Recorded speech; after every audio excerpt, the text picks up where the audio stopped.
인류 역사상 처음으로 대서양을 횡단한 여러 비행사가 있습니다. 에멜리아 에어하트라고 하는 여성인데 1928년도에 이 여성이 조종사니까 조종관을 잡았습니다. 그리고 대서양을 횡단하게 되는데 그만 바다 한복판에서 엔진이 고장을 일으켰습니다. 아무리 이제 착륙하려고 해도 착륙할 만한 장소가 없습니다. 근데 그때 에밀리아는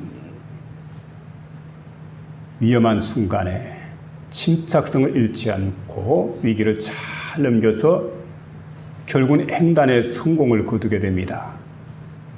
그때 많은 기자들이 그에게 몰려왔습니다.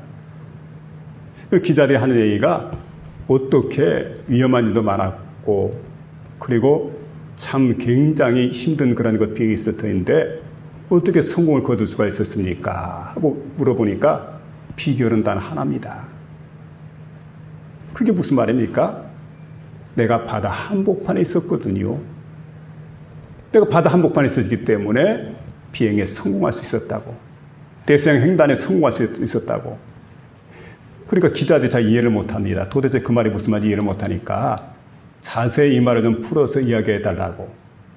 그랬더니 이분이 이렇게 얘기를 하게 됩니다. 자, 이제 내가 비행을 하는데 바다 한복판이라고 할 때 그 바다 한복판이 벌써 대서양 바다 절반을 지냈을 때입니다. 그때 비행기 엔진이 고장이 났으니까 뒤로 돌아간다고 하는 것은 결국은 추락한다는 것을 의미할 거고 추락하면 나는 죽을 수밖에 없을 겁니다. 그러니까 내게 주어진 길은 한 가지입니다. 오로지 전진하는 것밖에 없었습니다. 그래서 앞으로 전진하다 보니까 침착하게 전진하다 보니까 결국은 목적지에 이르게 되오느라고. 여러분, 인생의 위기를 만나게 될 때 사람들은 쉽게 포기를 합니다. 그리고 뒤로 후퇴를 합니다. 뒤로 돌아서 가지요. 결국 그렇게 되면 실패할 수밖에 없습니다. 인생의 성공을 거둔 사람 보면 크고 작은 성공을 거둔 사람들 전진을 합니다. 담대합니다. 그리고 목적지를 분명히 합니다. 여러분 다시 한번 여러분의 삶의 목적지를 한번 확인해 보시기 바랍니다. 그리고 내가 포기하는 게 아니라 뒤로 후퇴하는 게 아니라 돌아서서 가는 게 아니라 여러분은 앞으로 전진해 나가는 목적지를 향해 전진해 나가는 저와 여러분이 될 수 있기를 부탁을 드립니다. 모세와 여호수아가 가나안 정복 전쟁에 이제 나중에 여호수아는 참여를 하게 되고 모세는 이스라엘 백성을 갖다가 출애굽시키는 출애굽의 영웅입니다. 이들이 이스라엘 백성들 이끌고 이제 가나안을 향해 진격해 들어가는데 광야에서 그들이 머물게 됩니다. 근데 광야 생활할 때 많은 어려움이 있었는데 그 중에 하나가 뭐냐면 한 무리의 사람들이 애굽으로 돌아가자. 광야에서 이렇게 어렵게 생활하는 것보다 옛날 생활이 훨씬 좋다. 애굽으로 돌아가자. 그리고 지도자들의 발목을 딱 붙들게 됩니다. 근데 이때 여러분 모세가 그들의 말을 듣지 않아요. 여호수아도 마찬가지죠. 오로지 전진이 있을 뿐입니다. 그들의 말을 듣고 포기를 한다든지 중간에서 뒤로 돌아간다든지 그렇게 하지 않고 끝까지 구름 기둥을 따라갑니다. 구름 기둥이 머물렀던 장소는 총 42곳입니다. 42곳까지 다 이럴 때까지 한 번도 뒤를 후퇴한 적이 없습니다. 계속해서 전진해 나갑니다. 그래서 마침내 약속의 땅 가나안을 정복하는 그런 정복 전쟁의 승리자가 되었던 것을 볼 수가 있습니다. 여러분, 우리가 전진할 때가 있고 후퇴할 때가 있습니다. 근데 잘 생각해야 됩니다. 만일에 우리가 두려움과 걱정 때문에 뒤를 돌아보는 자, 후퇴하는 자, 결단코 큰 일을 이룰 수가 없다는 겁니다. 용기를 가지고 담대하게 앞으로 전진하는 자가 되어야 됩니다. 상 주시는 일을 바라보고 온전케 하시는 일을 바라보고 믿음의 주이신 그리스도 예수를 바라보고 여러분 목적지를 향해서 표대를 향해서 나가게 될 때 우리는 반드시 승리하게 될 것이고 주님이 함께하게 될 것이고 여호와 시에 깃발을 들게 되는 그런 복된 역사가 우리 가운데 나타난다는 사실입니다. 영적 전진을 가로막는 세 가지 요소가 있습니다. 그게 뭘까요? 첫 번째는 이런 것입니다. 대가를 치르지 않고 공짜를 좋아하게 될 때 영적 전쟁에서 승리를 거둬서 실패할 수밖에 없습니다. 영적 전쟁에서 승리를 거두기 위해서는 반드시 대가를 지불해야 돼요. 우리 주님께서 달란트 비유를 말씀했습니다. 근데 2달란트와 5달란트 받았던 종은 4가지 칭찬을 듣게 되면 착하고 충성된 종아 잘하였도다. 칭찬을 듣게 되죠. 내가 작은 일에 충성하였음에 칭찬을 들어요. 큰 것으로 내게 맡기리니 내 주인의 즐거움에 함께 참여할지어다. 이런 복된 소리를 듣게 되었는데, 근데 1달란트 가진 사람에게도 계산하자. 근데 1달란트 가진 사람이 이제 주인께 나오게 됩니다. 그리고 이제 그는 생각을 합니다. 주인이 준 1달란트를 어떻게 했냐면 땅 속에 파고 묻었습니다. 그리고는 계산하자고 할 때 그것을 꺼내가지고 주인에게 가져올 때 이런 생각을 하게 되죠. 내가 본전을 축내지 않았으니까 주인이 틀림없이 칭찬할 거라고. 착하고 충성된 종아, 너는 본전을 축내지 않고 본전을 그대로 가져왔구나. 참 잘하였도다. 이렇게 칭찬할 줄 알았는데 그 주인 앞에 나가서 이렇게 얘기를 하게 됩니다. 당신은 굳은 사람이라 심지도 않은 데서 거두고 그리고 뿌리지 않는 곳, 이곳에서 거두는 줄 내가 알았기 때문에 해치지 않는 곳에 내가 거둔 줄 알았기 때문에 내가 이 돈을 갖다가 달란트를 땅에 묻어두었다가 그대로 가져왔나이다. 근데 주인이 말하죠. 악하고 게으른 종이라고. 그래서 주인께 내침을 당하게 됩니다. 여러분, 우리 주인은 그렇습니다. 우리 주인 되신 주님은 심지도 않았는데 거두시는 분이 아니에요. 풀로 소득을 우리는 원할 때가 있습니다. 예수 믿는 사람이 착각을 해요. 나 예수 믿으면, 나 하나님 섬기면 심지 않아도 거둘 거라고. 어떤 사람이 이렇게 얘기를 합니다. 하나님 교회를 건축합시다. 이렇게 말할 때 하나님께 헌금을 드리지 않고 우리가 하나님께 기도하게 되면 하나님께서 오병이어의 역사를 일으켜서 하나님께서 기적을 일으킬 거라고. 그렇게 해서 지을 거라고. 근데 여러분, 헌신하지 않는데 어떻게 그런 일이 가능할까요? 심지 않는데 어떻게 거둘 수가 있을까요? 그래서 기독교 진리 가운데 정말 중요한 게 뭐냐면 내 손이 수고하는 대로 내가 먹으리라. 나 수고하지 않는데 먹을 거라고 착각하지 마세요. 이건 기독교가 아니에요. 또 한 가지는 해치지 않는 데서 거둔다는 얘기가 이런 겁니다. 여러분, 이제 곡식을 거둘 때 보게 되면 곡식을 말리기 위해서 다 널어놓게 됩니다. 잘 마르죠? 마르면 이걸 잘 끓여모으다가 키질을 하게 됩니다. 탈곡해가지고 이제 모아놨던 그 나달들이죠. 이걸 갖다 키질을 잘 하고 난 다음에 그 가만이라든지 포대 속에 담아가지고 창고에 갖다가 이렇게 집어넣게 됩니다. 그래서 여러분, 해치고 난 다음에 모으는 거지요. 이런 과정이 필요한데 이런 과정도 없이 그러니까 일확천금을 꿈꾸게 됩니다. 당신은 그냥 거두기만 하는 분인 줄 알았다고. 그러니까 주인을 착각했던 거지요. 여러분, 다시 한번 생각해 보십니다. 하나님은 그런 하나님이 아니에요. 하나님은 우리 손이 수고하기를 원합니다. 우리가 헌신하기를 원합니다. 우리가 일하기를 원합니다. 여러분, 일하는 손이 아름답습니다. 일하는 손이 복된 손입니다. 그리고 정직하게 일하고 하나님께 정직하게 구하세요. 하나님 그럴 때 역사하신 하나님. 우리 기독교는 바로 그런 종교인 줄로 믿음에 나갈 수 있기를 부탁을 드립니다. 또 한 가지는 형식주의라는 거예요. 형식주의라고 하는 게 바로 여러분 영적 전진을 방해합니다. 근데 우리 성경에 보니까 우리 주님께서 바리새인들의 누룩을 주의하라고 마태복음 6장 11절에 말씀해 주고 있는데 그럼 바리새인의 누룩은 뭘까? 나중에 제자들도 착각을 해요. 그런데 누가복음 12장 1절에 보니까 자세히 풀어서 이렇게 말씀합니다. 바리새인의 누룩 곧 외식을 주의하라. 외식이라고 하는 게 뭘까요? 남들에게 보이는 것이 있죠. 겉으로 꾸미는 것, 배우들이 하는 것, 다 외식적인 겁니다. 그 외식적으로 살지 말라는 거예요. 형식적으로 살지 말라는 겁니다. 그래서 여러분, 이런 사람들은 남을 의식합니다. 하나님을 의식하지 않습니다. 남에게 잘 보이려고 합니다. 하나님에게 잘 보이려고 하지 않습니다. 예배를 드립니다. 여러분, 주일 낮 예배 드리고 찬양 예배 드리고 3일 저녁 예배 드리고 예배를 잘 드리는데 문제는 뭐냐면 남에게 보이기 위해서 기도 잘합니다. 근데 그 기도가 남에게 보이기 위해서 미사 요구를 써가면서 그렇게 기도하려고 그래요. 이게 뭡니까? 형식주의. 이런 신앙은 바로 여러분 앞으로 전진할 수가 없어요. 그 신앙은 향상할 수가 없어요.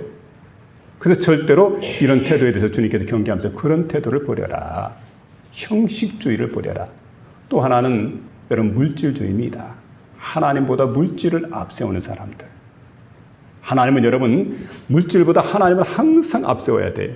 물질이 제로로 간다면 하나님 숫자를 1이라고 한번 생각해 보세요. 제로는 100번이 모여도 제로입니다. 근데 그 앞에 1이라고 하는 숫자가 들어가면 이게 그만큼 커지는 거지요.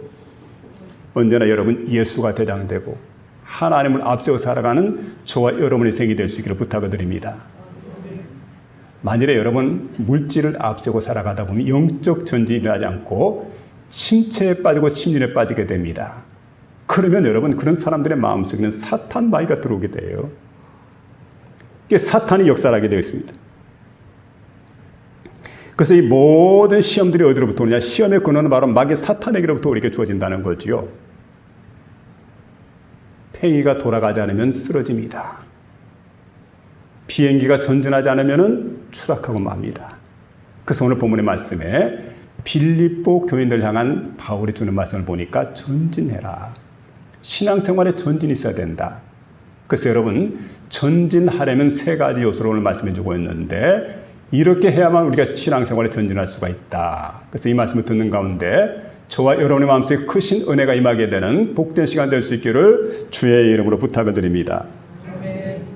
오늘 첫째로는 달려가노라 하는 말씀인데 따라해 봅시다. 달려가노라. 12절 말씀에 보니까 이렇게 말하죠. 내가 이미 얻었다함다니요 온전히 이루었다함다니라. 오직 내가 그리스도 예수께 잡힌 바 된 그것을 잡으려고 표대를 향하여 달려가노라. 무엇을 향해서요? 표대를 향해서 내가 달려가노라. 여러분 사도 바울은 부르심의 상을 위해서 달려간다는 겁니다. 모든 것이 그리스도께서 자신을 붙잡으셨기 때문에 되어진 일이다. 이 생각을 하고 그는 목표를 향해 지금 달려간다고 고백하고 있는데 여기에 그것이라고 하는 게 있습니다. 오직 그리스도 예수께 잡힌 바 된 그것을 잡으려고 표대를 향하여 달려가노라 그랬는데 그리스도 예수께 잡힌 바 되었다. 그리고 그것은 뭘까요? 그것은 다른 말로 말하면 소명이라는 겁니다. 소명은 하나님의 부르심이죠. 그럼 여러분 하나님이 우리를 부르셔서 세상에 보내셨다고 한다면 우리 모든 사람들에게는 소명이 없습니다. 소명이 있습니다. 맹목적으로 세상에 온 사람 없어요. 모든 사람에게 하나님께서 소명을 주어서 세상에 보내셨다는 거예요. 내게 주신 소명이 뭘까요? 하나님 어떤 소명을 내게 주어서 세상에 보냈을까요? 인질 효과라는 말이 있습니다. 인질로 붙잡혔던 사람들은 고생을 많이 합니다. 겁에 질리기도 하고 너무너무 힘든 그런 시간들을 보내게 되는데 인질로 있다가 풀려나게 되면 얼마 동안 똑같은 상황을 경험하게 됩니다. 풀려났음에도 불구하고 인질로 있는 것과 같은 그런 생활을 한다는 거예요. 얼마나 힘들고 고통스럽고 어려운지 모릅니다. 그걸 가리켜서 인질 효과라고 그러는데 여러분 우리 사람들의 마음속에 자아가 강한 사람이 있습니다. 이런 사람들은 자신에게 포로가 돼가지고 남들과 대화하는데 대단히 어려움을 많이 겪는다고 합니다. 그런가 하면 여러분, 마귀의 포로가 되는 사람이 있습니다. 그럼 마귀가 시킨 대로 하는 거예요. 평생을 갖다가. 얼마나 고통스럽고 힘들게 살아가는지 모릅니다. 우리가 누구에게 붙잡혀야 되겠습니까?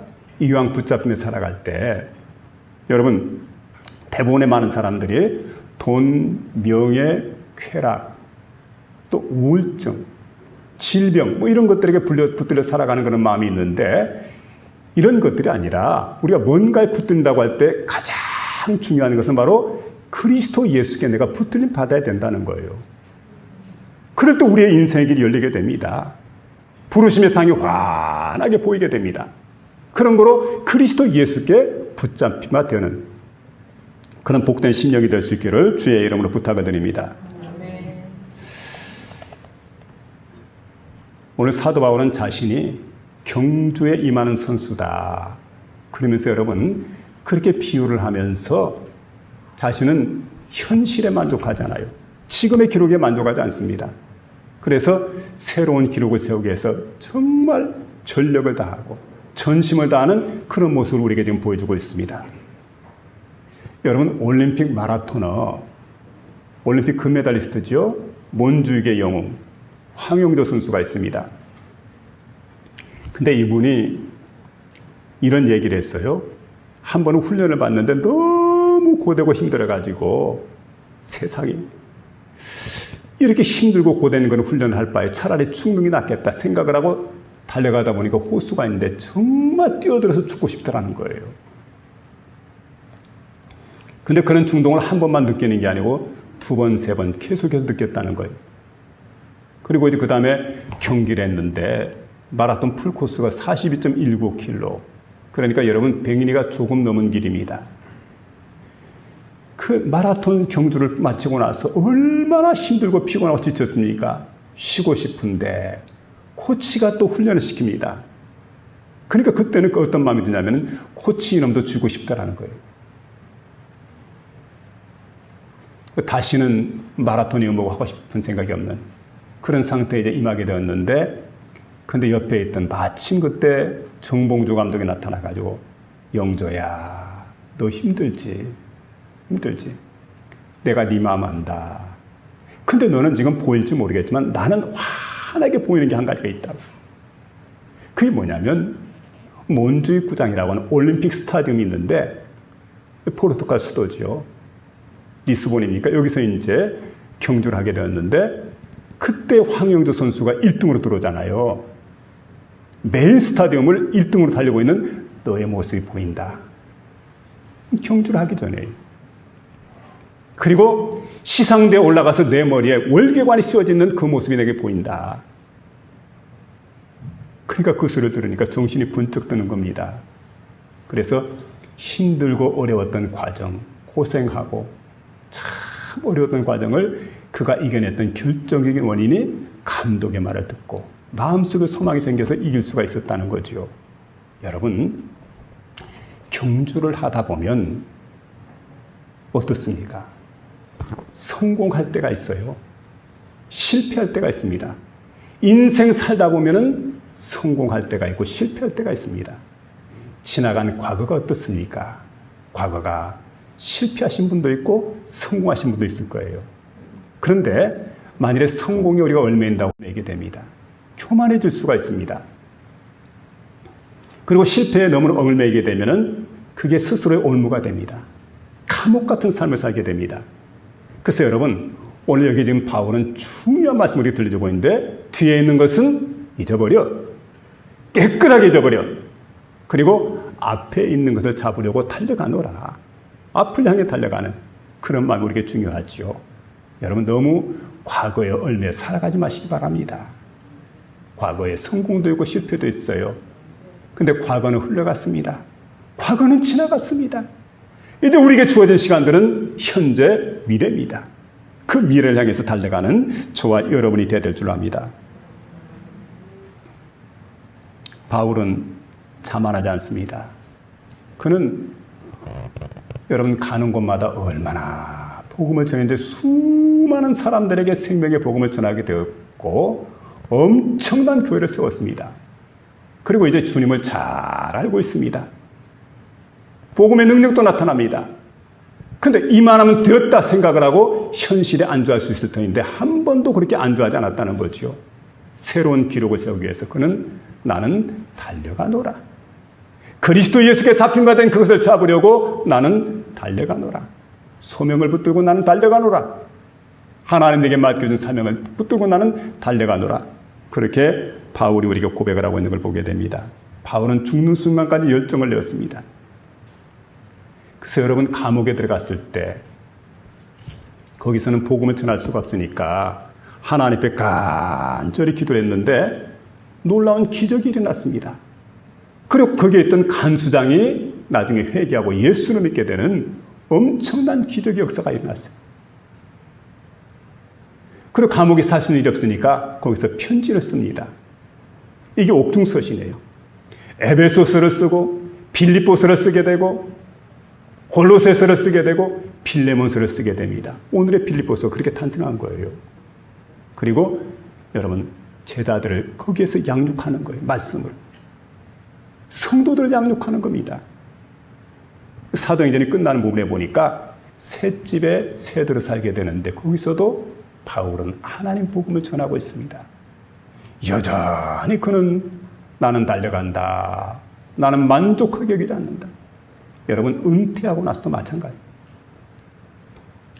은퇴식은 있지만 내 인생의 은퇴는 없어요. 여러분 그래서 천국 갈 때까지 요단 건너 가나안 들어갈 때까지 제 인생의 슬로건이 있습니다. 하나님 저는 다른 거 못해도 요단 건너 가나안 들어갈 때까지 새벽 기도는 하고 싶습니다. 호흡이 멎어지는 그 시간까지 그날까지 새벽 기도할 수 있도록 도와주세요. 여러분 우리가 시작할 때 확실한 것을 끝까지 견고히 잡고 있으면 그리스도와 함께 참여하는 자가 되는 거예요. 얼마나 귀한지 모릅니다. 여러분 끝까지 믿음의 길을 달려가는 저와 여러분 될 수 있기를 주의 이름으로 부탁을 드립니다.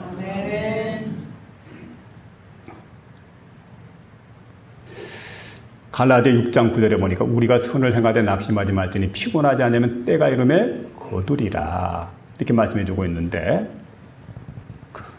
성공하는 사람들의 열정 포트폴리오라고 하는 그 책이 있는데 여기 보니까 성공하는 사람들에 대한 이야기가 나옵니다. 스토리가 나오게 되는데 그 성공하는 사람들 가운데는 이런 사람들이 소개가 됩니다.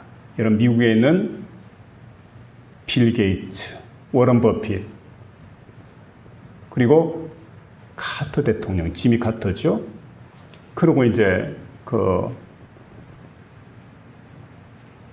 마하트마 간디라든지 또 남아프리카에 있는 넬슨 만델라 뭐 이런 사람들에 대한 이야기들이 거기에 소개되어져 있고 또 거기 보니까 기업인들이 있고 정치관들이 있고 학자들이 있고 그리고 음악가가 있고 퓰리처상을 수상한 사람들, 아카데미상을 수상한 사람들, 노벨상 수상한 사람들, 올림픽 금메달리스트 뭐 이런 많은 사람들, 훌륭한 사람들이 거기에 소개되어 있고 그들의 스토리가 소개되었는데 10년 동안 그들을 인터뷰를 했답니다.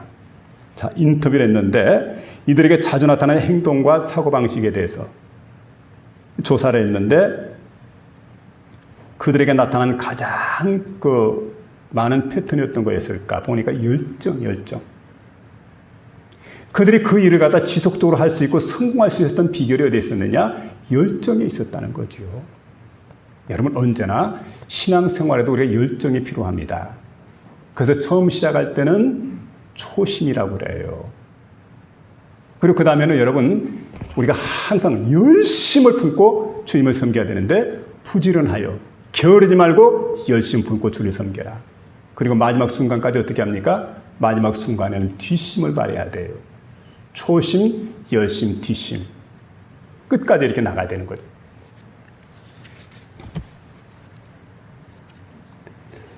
그래서 바울은 여러분 열정을 품었습니다.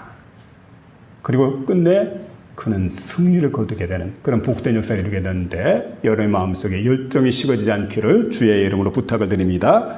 그 다음 뒤에 있는 것은 잊어버리고 하는 그런 말씀입니다. 따라 합시다. 뒤에 있는 것은 잊어버리고 13절에 보니까 형제들아 나는 아직 내가 잡은 줄로 여기지 아니하고 오직 한 일 즉 뒤에 있는 것을 잊어버리고 앞에 있는 것을 잡으려고 이렇게 말합니다.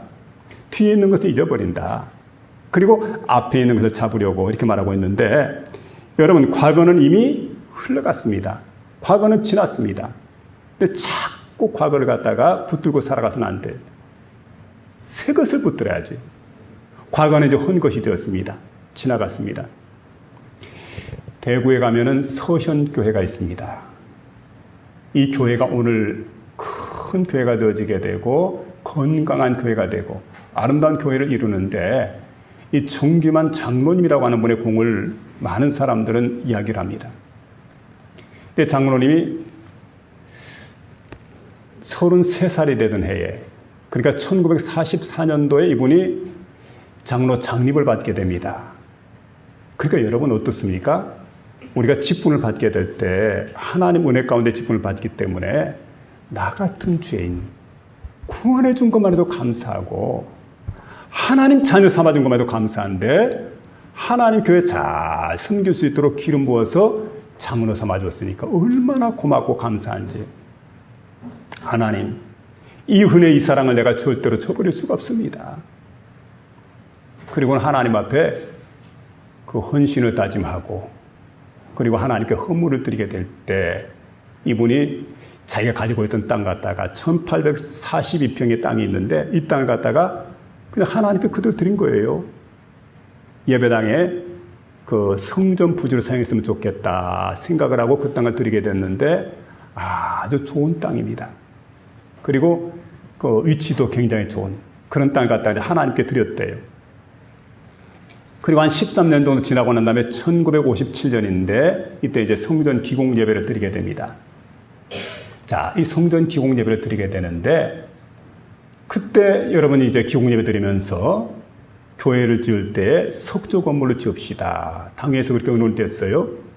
그리고 이제 평수는 건평은 연건평 1960평인데 당시에 계산해 보니까 동양 최대의 석조 예배당입니다. 그런 예배당을 좀 건축하겠다고 했는데 그만 건축하는데 한 몫을 해야 될 정기만 장로님이 죽을 병에 걸린 거예요. 온 교회가 깜짝 놀랐어요. 본인도 이래서는 안 되는데 생각을 하고는 하나님께 서원 기도를 드리게 됩니다. 하나님 정규만이를 살려주세요. 정규만이 살려주세요. 만일에 하나님 제 생명 살린다고 한다면 정말 주님을 위해서 제 목숨 바치겠습니다. 성전 건축하는데 제 목숨 바치겠습니다. 그리고 제게 있는 전 재산 하나님께 대해서 이 성전 건축하고 싶습니다. 하나님 은혜 베풀어 달라고. 온 교인들도 함께 기도를 했는데 하나님이 그 기도를 들으신 거지요. 그냥 어느 날 보니까 완치가 되었어요. 깨끗이 나왔어요.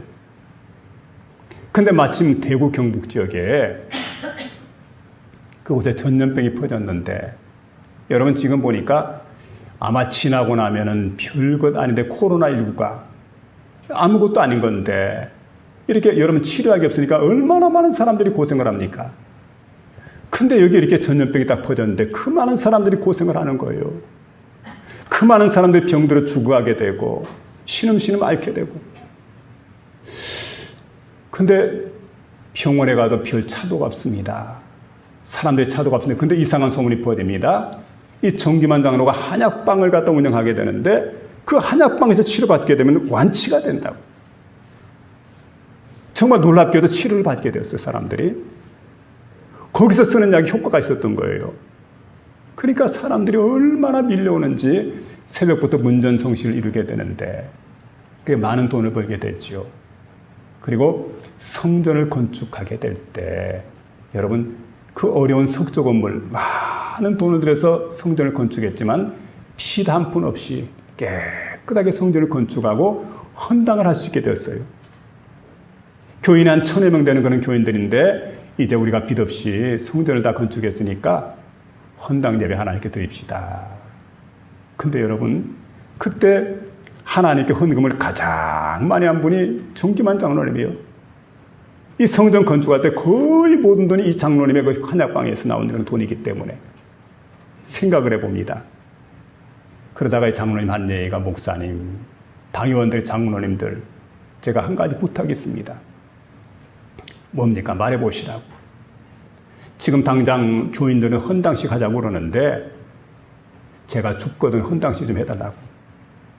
왜냐하면 만일에 제가 살아있는 동안 헌당식 하게 되면은 혹시라도 이 주님께서 하신 모든 일인데 주님께서 은혜 주셨고 주님께서 물질 주었고 주님께서 성전을 건축하시는 마음도 주셔서 이렇게 아름다운 성전이 건축이 되었는데 영광이 하나님께 돌아가야 되는데 그 영광 받을 자리에 하나님 계시지 않고 정규만이가 있다고 한다면 정규만의 공로로 이렇게 성전이 건축됐다고 만일에 누구든지 이야기한다면은 또 그런 분위기가 조성된다고 한다면은 이 정규만이가 하나님께 가서 하나님 배울 낯이 없습니다.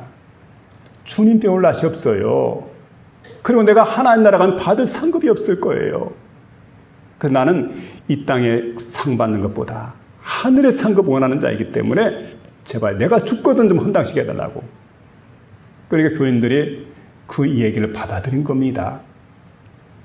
그리고 헌당식을 못했어요. 12년 동안. 근데 매일 정장로님의 기도 제목이 뭐냐면 하나님 제 생명 빨리 좀 거둬가 주세요. 왜냐하면 이 대구 서연교회가 예배당 짓고 헌당식 하려고 그러는데 내가 있어서 헌당식 못합니다. 그런 생명 빨리 거둬가 달라고. 그래서 12년 만인 1969년도에 이분이 세상을 떠났습니다. 고인이 세상을 떠났는데 세상 떠나고 나니까 그때 이제 장례식 치르고 할 때 장례식 다 치르고 난 다음에 헌당식을 하게 되었는데 고인의 이름으로 표창장이 수여가 되게 되고 고인의 이름으로 결국은 이제 그에게 공로패가 이제 증정이 되게 되는데 그는 받지 않았지요. 그래 모든 영광을 하나님께 돌리게 돼요. 하나님 하신 일입니다. 그리고 하나님 나라에 가게 됐다는 거죠.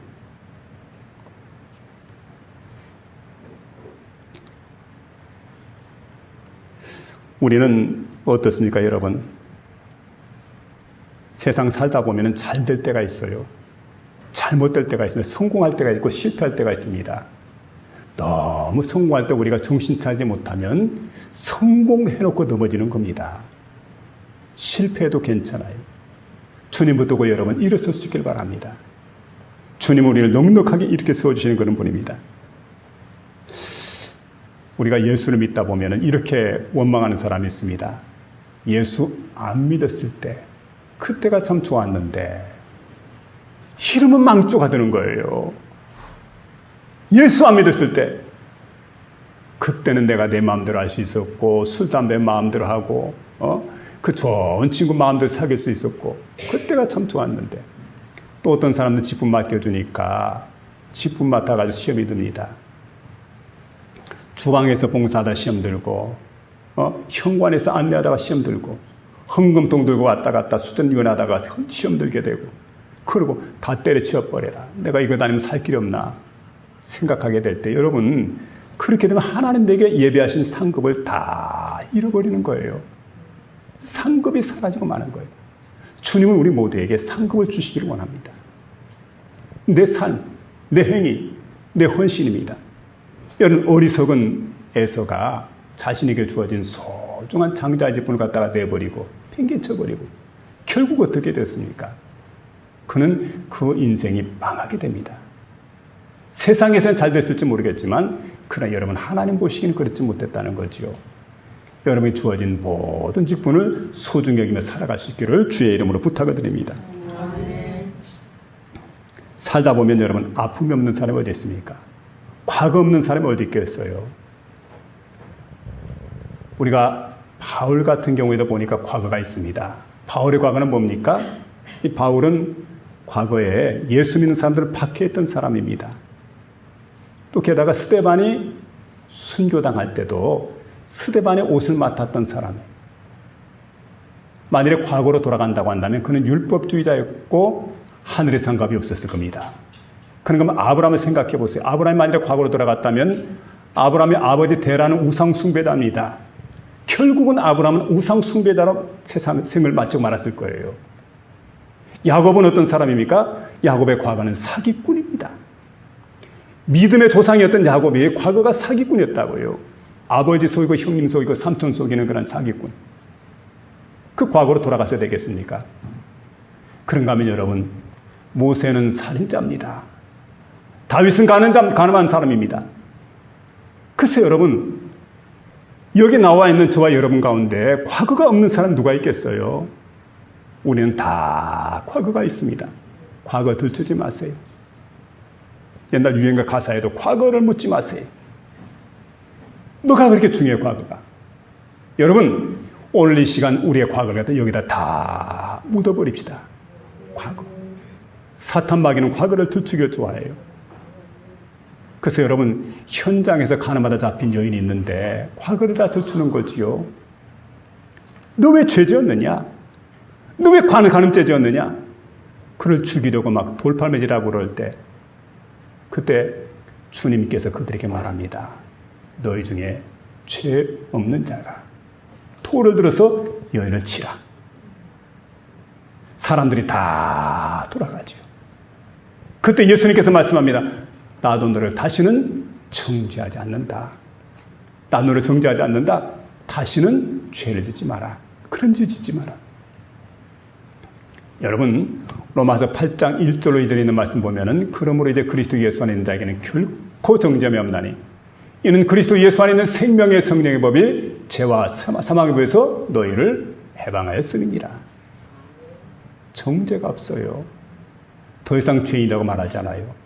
오늘 이 시간 저와 여러분 모두가 주님 앞에 나와서 용서받고 지난 과거를 에게 묻고 승리하는 삶을 살아갈 수 있기를 부탁을 드립니다.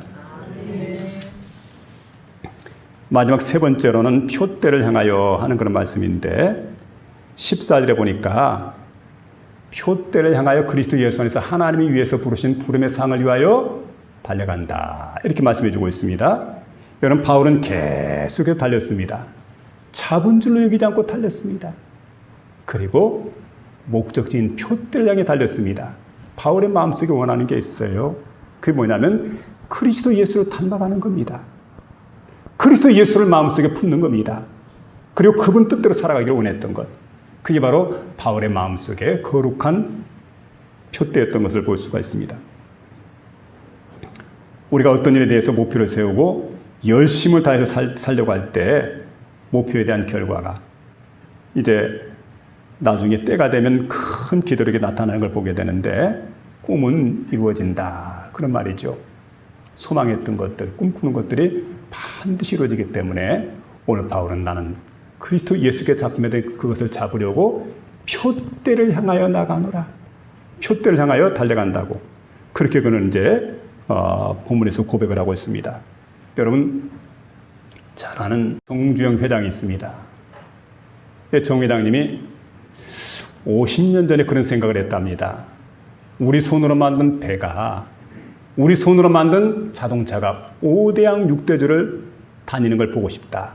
내 눈으로 보고 싶다. 그랬는데 정확히 50년 이전에, 50년이 되기 전에 우리 손으로 만든 배가, 우리 손으로 만든 자동차가, 아니 자기 손으로 만든 배가, 자기 손으로 만든 자동차가 5대양 6대주를 질주하게 됩니다.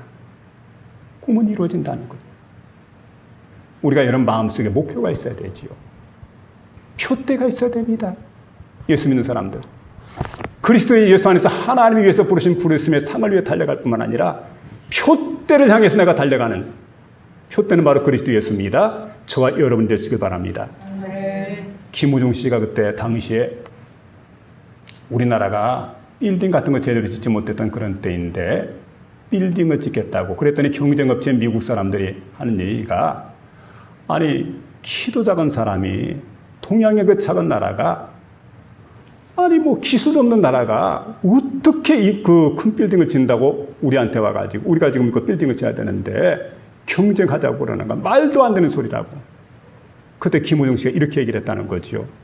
당신네 나라 사람들은 하루 8시간 일하지만 우리는 24시간 일하는 사람들이다. 8시간 일하는 사람 할 수 없지만 24시간 일하는 사람 반드시 이 건물을 짓고야만 한다. 그리고 그 건물을 정말 지었다는 거예요. 예수를 믿지 않는 사람들, 일반인들도 마음속에 꿈을 갖게 될 때 그 꿈이 이렇게 이루어지게 되는데, 우리 안에 그리스도 예수가 계십니다. 내가 예수를 믿습니다. 그리고 꿈을 갖게 됩니다. 원대한 목표를 정했습니다. 표대를 내가 지금 향해 나가려고 그럽니다. 그럴 때 여러분, 우리의 꿈이 반드시 이루어진다는 것을 생각하면서 표대를 향해서 오늘도 전진해 나가는 저와 여러분 될 수 있기를 주의 이름으로 축원합니다.